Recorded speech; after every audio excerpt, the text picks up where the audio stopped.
오늘의 성경 말씀은 로마서 8장 31절에서 39절 말씀입니다. 제 성경에는 신약 237페이지에 있습니다.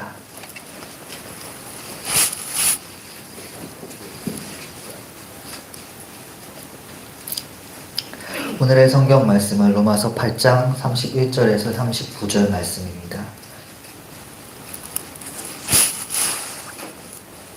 한 절씩 교독하시고 마지막 절은 함께 읽겠습니다. 그렇다면 이런 일을 두고 우리가 무엇이라고 말할 수 있겠습니까? 하나님이 우리 편이시면 누가 우리를 대적하겠습니까? 자기를 아끼지 않으시고 우리 모두를 위하여 내주신 분이 어찌 그 아들과 함께 모든 것을 우리에게 선물로 거저주지 않으시겠습니까? 하나님께서 택하신 사람들을 누가 감히 고발하겠습니까? 의롭다 하시는 분이 하나님이신데 누가 감히 그들을 정죄하겠습니까? 그리스도 예수는 죽으셨지만 오히려 살아나셔서 하나님의 오른쪽에 계시며 우리를 위하여 대신 간구하여 주십니다. 누가 우리를 그리스도의 사랑에서 끊을 수 있겠습니까? 환난입니까? 공고입니까? 박해입니까? 굶주림입니까? 헐벗음입니까? 위협입니까? 또는 칼입니까? 성경에 기록한 바 우리는 종일 주님을 위하여 죽임을 당합니다. 우리는 도살당할 양과 같이 여김을 받았습니다. 하는 것과 같습니다. 그러나 우리는 이 모든 일에서 우리를 사랑하여 주신 그분을 힘입어서 이기고도 남습니다.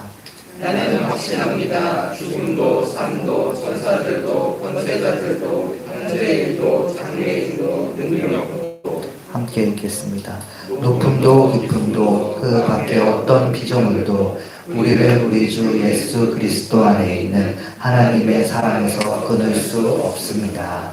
아멘. 오늘 말씀을 들으시는 성도님들은 모두 구원의 확신이 있으신가요? 속으로도 아멘 하였으리라 믿습니다. 제가 방금 그 질문 드린 이 구원의 확신이 있냐는 질문을 통해서 교인을 유혹하는 개신교 계열 이단이 있었습니다. 속칭 구원파라고 해서 아직도 이 분파가 세 개 정도로 갈라져서 활동을 하고 있는 걸로 추정이 되는데요. 이 이단이 한때 교인을 미혹하기 위해 꽤 자주 쓰는 수법이 있었습니다. 바로 구원의 확신이 있는지, 그리고 언제 구원받았는지를 물어보는 것입니다. 교인이 이제 구원의 확신이 있다고 하면 그럼 구원을 언제 받은 건지, 몇 날, 몇 시, 몇 분, 그리고 심하면 몇 초까지 그 정확하게 언제 받은 건지 아주 꼬치꼬치 캐묻는 것입니다. 거기서 우리가 대답을 잘 못하면은 이런 식으로 이 반격을 시작합니다. 자기가 구원을 받았다면서 정확히 그 받은 시간, 구원을 확신한 시간을 모르는 게 말이 되느냐, 이렇게 따지면서 교인을 미혹하려고 듭니다. 이 구원파가 하는 질문의 문제가 혹시 무엇인지 눈치를 채셨을까요? 아시다시피 구원은 어떤 물질이 아닙니다. 하나님께서 지금까지 참 잘해왔다, 이제 주겠다 할 수 있는 그런 종류의 것이 아닙니다. 에베소서 1장 4절에 따르면 하나님께서 우리를 구원하시기 위해서 이 세상을 지으시기 전부터 계획하셨습니다. 그리고 예수님을 통해서 우리가 태어나기도 전에 앞으로 지을 모든 죄를 다 사하셨습니다. 구원은 이렇게 주님의 놀라운 섭리로 시행된 영적인 것입니다. 세상의 그 얄팍한 기준과 말장난으로는 그 털끝 하나만큼도 제대로 나타낼 수 없을 것입니다. 오늘 말씀은 우리가 받은 그 구원, 그리고 구원의 확신에 대해서 너무나 잘 나타내고 있는 말씀입니다. 본문에 들어가기 앞서서 로마서 8장 29절을 보시면, 그 말씀을 보시면 하나님께서 미리 아신 사람들을 아들과 같은 모습이 되도록 미리 정하였다 하고 있습니다. 미리 하였다는 건 말씀드렸다시피 창세 전부터 구원을 정하셨다는 것이고, 아들과 같게 하셨다는 건 하나님의 자녀 중 예수님께서 우리의 첫째가 되셨다는 것입니다. 이제 아까 그 구원파의 이상한 질문에 답을 할 수 있겠습니다. 우리가 구원받은 때는 이 세상에 있기 전입니다. 우리는 세상에 태어나기 전부터 하나님의 계획에 있었습니다. 또 30절에 보니까 하나님께서는 우리를 구원하시기로 정하셨고 그 다음에 우리 세상에 부르셨습니다. 그래서 의롭게 하시고 영화롭게 하신 것입니다. 우리는 자격 없는 이들이지만 그저 하나님께서 그렇게 하셨다. 그 이유 하나만이면 충분합니다. 의로워지고 영화로운 주님의 사람이 될 수 있는 것입니다. 오늘 그 본문이 되는 로마서 8장은 그 자체가 아까 말씀드린 본문을 포함해서 하나님께서 우리를 택하셨다. 그리고 구원하셨다. 그것을 너무나 우리에게 확신해 주는 말씀입니다. 명확히 하고 있습니다. 그래서인지 이 성경학자들은 로마서 8장을 한마디로 이렇게 말할 수 있다. 그렇게 결론 내리곤 합니다. 하나님께서 구원하시면 절대 이탈될 수 없다고요. 그 말 그대로입니다. 주님께서 우리를 구원하겠다 하셨습니다. 우린 이 말씀에 따라서 우리를 향한 주님의 견고한 사랑에서 결코 끊어지지 않을 것입니다. 이 주님의 사랑이 우리를 늘 향하고 있다는 걸 기억하시면서 말씀으로 더 들어가 보도록 하겠습니다. 본문으로 들어가면 앞서 말씀드린 주님께서 우리를 구원하셨다라는 게 더 공고하게 표현이 됩니다. 본문 31절을 함께 읽어보겠습니다. 그렇다면 이런 일을 두고 우리가 무엇이라고 말할 수 있겠습니까? 하나님이 우리 편이시면 누가 우리를 대적하겠습니까? 네. 이 말씀에서 말하는 이런 일은 바로 하나님께서 정하신 사람을 부르신 다음 영화롭게 하시는 걸 말씀합니다. 이 말씀에 또한 두 가지 질문들이 나오는데 이런 일에 대해 우리가 무엇을 말할 수 있고 하나님이 우리 편이시면 누가 우리를 대적하겠는가? 이 두 가지 질문은 단순히 수사 의문문이 아니라 어떤 결론을 내리게 하는 일종의 삼파술 같은 화법이라고 보시는 게 좋겠습니다. 그렇게 이 말씀으로 나오는 결론이 있다면 세상 누구도 우리를 대적해서 그 구원에서 끌어낼 수 없다는 것입니다. 하나님께서 끝까지 우리를 사랑하시고 우리를 끝까지 구원하십니다. 그 하나님께서 우리를 구원하신다는 보장이 다음 구절인 32절에도 나옵니다. 32절을 또 함께 읽어보겠습니다.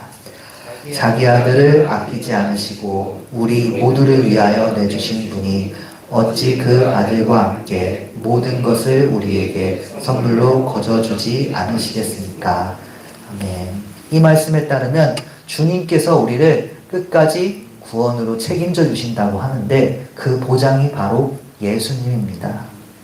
주님께서는 세상에서 가장 좋고 가장 귀한 예수님을 우리에게 허락하셨습니다.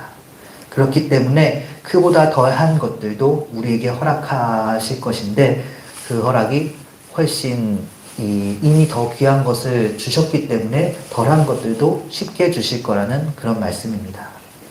이는 바울이 이렇게 비유한 것이 인간적으로 보았을 때에도 굉장히 납득할 만한 말씀이라 생각이 듭니다. 사람은 보통 자신이 하는 말에 심리적으로 일관성을 가지길 원하는데요. 예를 들어 보겠습니다. yes set라는 대화 기법이 있습니다. 이는 상대방이 yes라고밖에 대답할 수 없는 질문을 여러 번 던집니다. 그 다음에 마지막으로 원하는 제안에도 계속 yes를 했으니까 진짜 원하는 제안에 yes를 그렇게 대답을 하게 하는 그런 대화법인데요. 쉽게 말해서 커다란 것이 먼저 통과가 되면 그 뒤에 작은 것들은 비교적 쉽게 통과될 수 있다. 그게 보통 사람의 심리라는 것입니다. 바울은 하나님께서 가장 크고 좋은 것으로 구원을 우리에게 허락하셨으니까 이제 그보다 훨씬 덜한 세상이나 그 다른 영적인 은혜들도 우리에게 부어주실 것이다. 말씀하신 것입니다. 사람의 마음을 다 아시는 우리 주님께서 사람의 마음을 따라 말씀으로 약속하셨습니다. 우리에게 은혜를 부어주시겠다고요. 주님께서 우리에게 복에 복을 더하실 것이고 구원하신 만큼 많은 은혜들을 우리에게 허락하심을 말씀을 통해 믿으시기 바랍니다. 이 본문 33절부터는 하나님께서 택하신 사람들이라는 일종의 특권층이 등장합니다. 제가 특권층이라는 표현을 쓴 이유가 있습니다. 성경에 그들이 주님의 특권을 여러 가지 받았는데 그게 언급이 되기 때문입니다.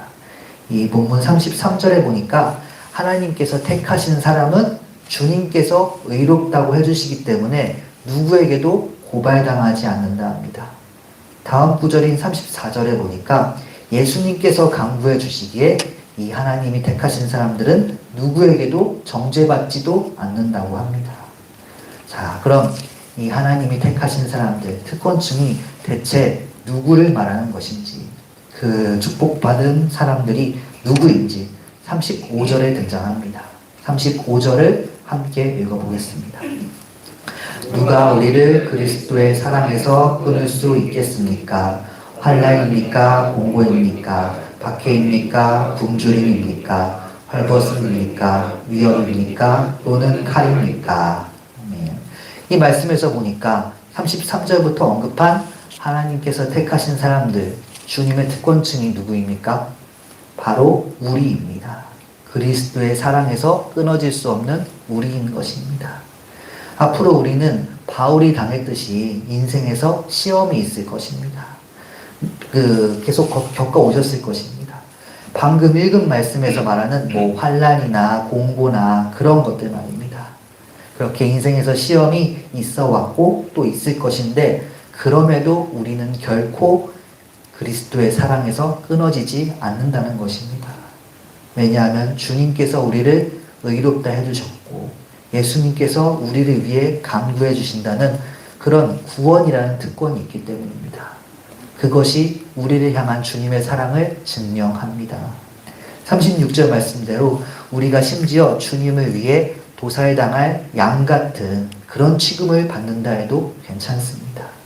어떤 경우에도 세상에서 어떤 취급을 받는 어떤 상황이 우리에게 찾아오더라도 우리는 주님이라는 특권 하에 있습니다. 우리가 세상에서 어떤 취급을 받아도 주님께서 늘 우리 편이 되어 주실 것입니다. 본문 37절 말씀 함께 읽어보겠습니다. 그러나 우리는 이 모든 일에서 우리를 사랑하여 주신 그분을 힘입어서 이기고도 남습니다. 아멘. 말씀대로입니다. 우리는 결국 세상 모든 시험에서 결국 승리할 것입니다. 왜냐하면 하나님께서 우리를 사랑하시고 보장하셨기 때문입니다. 세상 그 어떤 것도 우리를 천국으로 인도하는 하나님의 사랑에서 끊을 수가 없습니다. 다시 말하면 세상 누구도 그 무엇도 심지어 사탄도 하나님의 계획을 망칠 수 없고 그렇게 우리를 나락으로 떨어뜨릴 수 없는 것입니다. 38절에 그 하나님의 계획을 망칠 것이라 예상되는 많은 것들이 나옵니다. 죽음, 삶, 천사나 권세자 같은 강한 힘, 세상의 시간, 능력, 높고 낮은 것들. 근데 그 어떤 것도 우리를 우리 주 예수 그리스도 안에 있는 하나님의 사랑에서 끊을 수가 없습니다. 오늘 말씀은 그저 단 한마디로 할 수 있습니다. 하나님께서 우리를 끝까지 구원하셨다. 말씀에 따라서 우리는 그저 자기 몫의 십자가를 지고 주님을 잘 따라가면 되는 것입니다. 단지 그것뿐이고 따라가는 중에 깨닫게 될 겁니다. 사실 주님께서 내 손을 잡고 앞서가고 계신다고요. 오늘 말씀을 통해서 우리를 향한 주님의 계획과 사랑이 있는데 그게 내 살고 죽는 끝까지 영원할 것입니다. 그것을 믿으면서 오늘 기도하는 시간 되시길 바랍니다. 기도하시겠습니다. 우리를 구원하신 주님, 주님께서는 아들을 아끼지 않으시고 우리를 위해 세상에서 가장 귀한 것을 내주셨습니다. 그렇게 우리를 구원하셨습니다. 부족한 우리의 편이 되어주셨고 우리를 위해 말할 수 없는 탄식으로 중보하며 간구해 주십니다. 이 세상 무엇도 주님께서 우리를 사랑한다는 사실에서 벗어날 수 없을 것입니다. 죽음도 생명도 천사도 하늘의 어떤 권세도 주님의 사랑을 끊을 수 없음을 고백합니다. 오늘은 금요 예배가 있는 날입니다. 기도와 예배 가운데 함께 하셔서 주님의 사랑을 느끼는 시간이 될 수 있도록 하여 주시옵소서.